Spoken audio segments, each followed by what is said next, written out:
Hello, good morning जी श्रोतागण। राज ऋषि YouTube channel पर हार्दिक स्वागत है। आज हम सभी को कहानी की दुनिया में ले चलते हैं। पसंद आए तो लाइक शेयर सब्सक्राइब करना मत भूलना। एक बार की बात है, एक व्यापारी के कुटिल स्वभाव से उसकी पत्नी गुजर चुकी थी। उसके एक बेटा था। पत्नी के गुजरने के बाद व्यापारी बहुत परेशान रहने लगा और महसूस करने लगा कि शायद मैं पत्नी की इज्जत करता तो आज मैं इतना परेशान ना रहता। वो दुकान पर अपने बेटे को लेके आता। बेटे की शरारत ने दुकानदार के लिए जो खरीदार आते थे उसे परेशान करता था। जो भी कस्टमर आते उसके सामान को इधर उधर फेंक देता और कस्टमर अपना अपमान समझकर वापस चले जाते। व्यापारी इन बातों से बहुत परेशान रहता था। एक दिन उधर से भिक्षु गुजर रहे थे।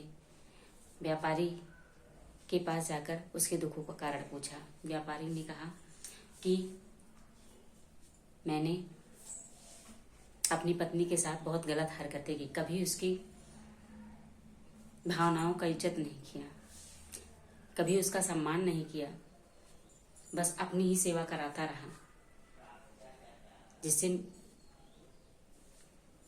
जब तक उससे लड़ा गया लड़ी, नहीं तो वो स्वर्गलोक सिधार गई। आज मुझे एहसास है कि वो कितना करती थी। पूरा घर का काम इस बेटे को आज जब मुझे करना पड़ रहा है तो मुझे पता चल रहा है कि एक पत्नी का जीवन में कितना बड़ा महत्व होता है।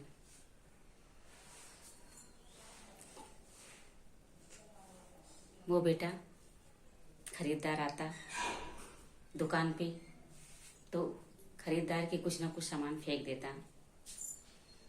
ऐसे प्रक्रिया चलती रही। उसके सारे कस्टमर उससे रुष्ट रहने लगे। भिक्षुगण उधर से गुजर रहे थे और दुखी रहने का कारण पूछा तो बोले कि पहले तो जो बताया वो ठीक है, सबसे बड़ा दुख का कारण ये मेरा बेटा है। हमारी दुकानदारी पूरी चौपट कर दिया है, सारे कस्टमर को रुष्ट कर देता है। इसी व्यापार से हमारा जीवन यापन चलता था। भिक्षु ने कहा ठीक है, आपकी समस्या का निदान हम जल्द ही कर देंगे। भिक्षु उस दुकान पर आता है और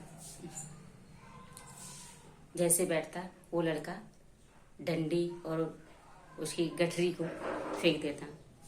भिक्षु मुस्कुराते और बोलते, बेटा जो अभी आपने फेंका है उसको ले आओ। वो बेटा खुशी खुशी दौड़ा दौड़ा जाता है, उसको उठा लाता है। यही प्रक्रिया भिक्षु ने 7 दिन तक अपनाई। वो बेटा शरारत करना छोड़ दिया और व्यापारी की समस्या का समाधान हो गया। इसीलिए कहते हैं इंसान के जीवन में जो कुछ है उसे संभाल के रखो, उसकी इज्जत करो। उसके खोने के बाद पछताओगे, कोई मतलब नहीं है। वर्तमान में ही समझो कि जो कुछ भी हमारे जीवन से जुड़ा हुआ है हमें सबको बना के चलना है। Okay, good bye.